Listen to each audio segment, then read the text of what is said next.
Good morning students. तो अब हम लोगों को पढ़ना है law of conservation of momentum. और मोमेंटम ना लिख के पूरा लिखेंगे law of conservation of linear momentum. Law of conservation of linear momentum. तो मैंने अभी आपको पीछे बताया इसके बारे में सब कुछ। तो अब आपको इसका स्टेटमेंट एकदम क्लियर होना चाहिए। तो स्टेटमेंट में हमने लिखा है if the resultant external force acting on the system of particles. तो अब आप लोग पार्टिकल और सिस्टम ऑफ पार्टिकल के बारे में जान गए थे, मैंने आपको बता दिया था पीछे। तो if the resultant external force acting on the particle is zero then the total linear momentum of the system remains constant. This is the law of conservation of linear momentum, है ना। अगर किसी भी सिस्टम ऑफ पार्टिकल पर जो resultant external force है अगर उसकी वैल्यू जीरो है तो उस सिस्टम ऑफ पार्टिकल का टोटल लीनियर मोमेंटम कैसा रहेगा, रिमेन्स कांस्टेंट। कैसा आएगा, कांस्टेंट आएगा। तो हम इस प्रिंसिपल को कहेंगे principle of conservation of linear momentum. ठीक है बच्चों, अब इसको प्रूव करते हैं। आपके यहाँ प्रूफ है तो इसको प्रूव करते हैं। इसको प्रूव करने के लिए हमने एक सिस्टम लिया बच्चों, और वो सिस्टम n पार्टिकल्स का लिया। हमने माना हमारे पास एक सिस्टम है और उस सिस्टम में कितने पार्टिकल्स हैं, n पार्टिकल्स हैं। मतलब जो सिस्टम को बनाने वाले पार्टिकल्स हैं वो कितने हैं, n। तो जब n पार्टिकल्स होंगे तो इनके सबके मास होंगे। तो हमने मान लिया कि n पार्टिकल्स के जो मासेस हैं वो m1 m2 m3 dot dot mn, इन सभी के क्या है, मासेस हैं। और इनकी सबकी लीनियर वेलोसिटीज हैं v1 v2 v3 और डॉट डॉट vn। तो अगर इसके पास मास है, वेलोसिटी है, तो क्या आ जाएगा, सबके पास मोमेंटम आ जाएगा।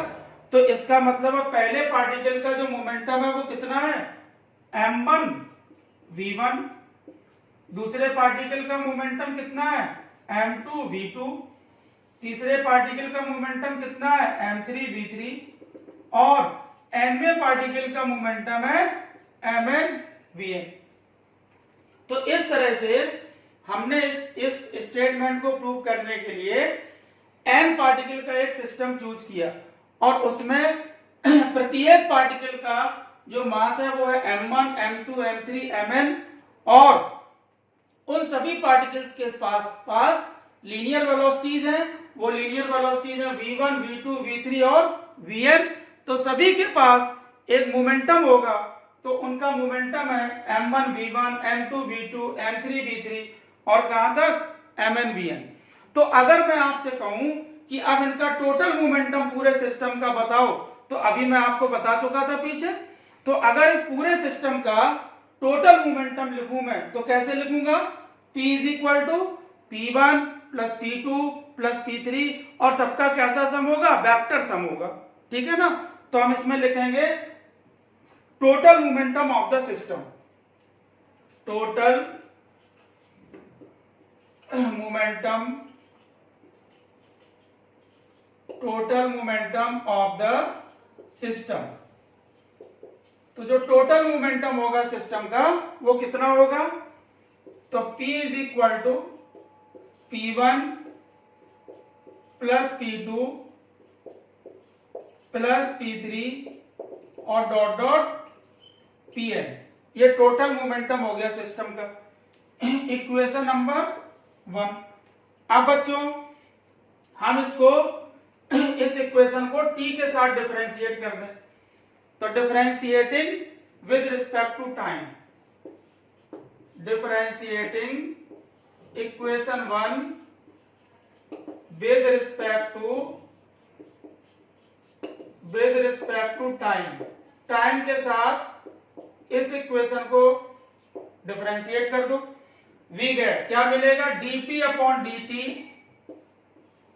Is equal to dp1 upon dt plus dp2 upon dt plus dp3 upon dt और plus dot dot dpn upon dt। ठीक है, हम इसको अगर लिखेंगे तो कैसा लिखेंगे, और आप लोग पढ़ चुके हैं सेकंड लॉ में F is equal to dp upon dt। तो हम इसको लिखेंगे F is equal to F1 plus F2 plus F3 और प्लस डॉट डॉट Fn। ठीक है, ये इक्वेशन नंबर हो गई 2। तो अब हम इस इक्वेशन के से क्या जाने, ये जो F is equal to dp upon dt है, ये क्या दे रहा है, total force on the system. हम यहां लिख देंगे where F is equal to dp upon dt gives the total force on the system. ये टोटल फोर्स दे रहा है किस पर, सिस्टम पर। dp1 अपॉन dt क्या दे रहा है, फोर्स दे रहा है किस पर फोर्स दे रहा है, पहले पार्टिकल पर। dp2 अपॉन dt क्या दे रहा है, सेकंड पार्टिकल पर फोर्स दे रहा है। ठीक है ना। तो अब बच्चों हमें यह बताना है कि जो प्रत्येक पार्टिकल है इसमें, जो सिस्टम को बनाने वाले पार्टिकल्स हैं, वो सभी पार्टिकल इन्फ्लुएंस्ड होंगे दो तरह के फोर्स से, एक इंटरनल और एक एक्सटर्नल। अब मेरी बात को बहुत ढंग से समझना है यहाँ पे बच्चों। यहाँ पे मैं कह रहा हूं ईच पार्टिकल में B influenced by internal and external forces, यानी कि दोनों जो बॉडी को बनाने वाले पार्टिकल्स हैं वो कितने फोर्स से इन्फ्लुएंस्ड होंगे, प्रभावित होंगे, इंटरनल फोर्स से और एक्सटर्नल फोर्स से। मैं आपको पीछे बता चुका हूं कि जो इंटरनल जो इंसिडेंट है उससे नेट मोमेंटम चेंज नहीं होता। कैसे चेंज नहीं होता वो आपको यहां पर समझना है। ये सपोज करिए कि आपके पास जो बॉडी को बनाने वाले पार्टिकल्स हैं, तो वो सभी पार्टिकल्स जो बॉडी को बना रहे हैं वो एक दूसरे से जुड़े होंगे, मतलब इंटरैक्ट होंगे एक दूसरे के साथ। और जब इंटरैक्ट होंगे तो उस पर एक्शन और रिएक्शन फोर्स लगेंगे। ठीक है ना। तो अगर मैं आपसे ये कहूं कि जो टोटल फोर्स F है वो किसके बराबर होगा, तो ये होगा, जैसे F1 है तो इसको हम लिख सकते हैं F1 internal plus F1 external plus F2 internal plus F2 external and dot dot so on.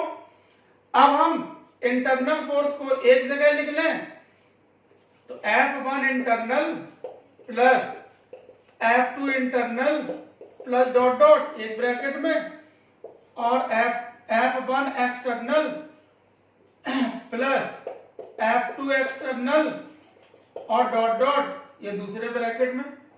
अब यहां पर जो फोर्स है वो दो तरह के फोर्सेस से इन्फ्लुएंस्ड है, एक इंटरनल फोर्स और एक एक्सटर्नल फोर्स। अब जो पार्टिकल्स इस पूरे सिस्टम को बना रहे हैं वो सब एक दूसरे से जुड़े हैं एक एक्शन और रिएक्शन फोर्स के द्वारा। तो अगर मैं यहां पर सिर्फ तीन पार्टिकल का एक सिस्टम लूं आपको समझाने के लिए, तो यहां पर तीन पार्टिकल का एक सिस्टम है, ये 1 2 3। तो जितना इस पार्टिकल पर ये पार्टिकल एक्ट करेगा उतना इस पर रिएक्ट करेगा।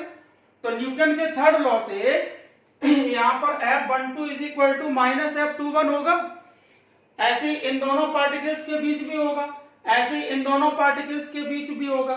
तो जो एक्शन और रिएक्शन फोर्स का जो मैग्नीट्यूड है वो सेम होगा लेकिन डायरेक्शन अपोजिट होगी।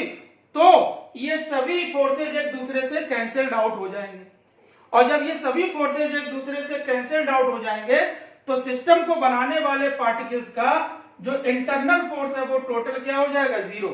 तो F जो है रिजल्टेंट एक्सटर्नल फोर्स जिसको हम बोलेंगे वो सिर्फ किसके बराबर होगा, F1 external plus F2 external और plus dot dot so on.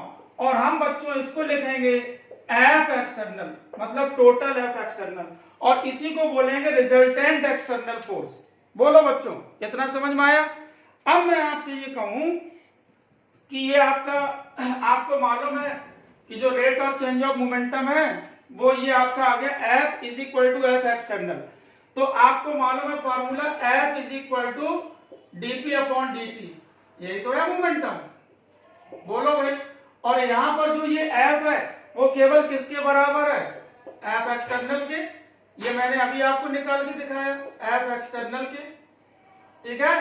तो अब मैं यहां पर ये कह दूं कि if F external is equal to 0 तो therefore dp upon dt is equal to 0, और dp upon dt is equal to 0 तो p is equal to constant. बताओ भाई, तो ये जो लीनियर मोमेंटम है वो कांस्टेंट कब है, जब उस सिस्टम ऑफ पार्टिकल पर एक्सटर्नल फोर्स की वैल्यू 0 है। तो अब हम यहां पर इसको लिख सकते हैं thus if the resultant external force or acting on the system of particle is 0 then its total linear momentum remains constant.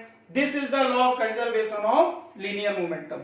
तो इंटरनल और एक्सटर्नल फोर्स का मतलब आप लोग समझे कि जो सभी पार्टिकल्स हैं उन पर दो तरह के फोर्स काम करेंगे, internal force as well as external force. लेकिन जो बॉडी को बनाने वाले पार्टिकल्स हैं वो सब एक दूसरे से इंटरैक्ट होंगे। तो न्यूटन के थर्ड लॉ से बॉडी को बनाने वाले प्रत्येक पार्टिकल में जो एक्शन और रिएक्शन है वो मैग्नीट्यूड में सेम होगा लेकिन डायरेक्शन में अपोजिट होगा। So they all forces are will be cancelled out, तो वो सब एक दूसरे से कैंसिल हो जाएंगे और टोटल इंटरनल फोर्स सिस्टम का कितना हो जाएगा 0, और जो टोटल फोर्स है ये है वो केवल एक रिजल्टेंट एक्सटर्नल फोर्स के बराबर होगा। और अगर हम उस रिजल्टेंट एक्सटर्नल फोर्स को क्या कर दें 0, तो उस सिस्टम का लीनियर मोमेंटम कांस्टेंट आता है, और यही होता है कंजर्वेशन ऑफ लीनियर मोमेंटम। ठीक है बच्चों, तो इसमें कंजर्वेशन ऑफ लीनियर मोमेंटम हो गया। अब हमारा जो अगला टॉपिक है वो सेंटर ऑफ मास है, वो आपको नेक्स्ट लेक्चर में मिलेगा।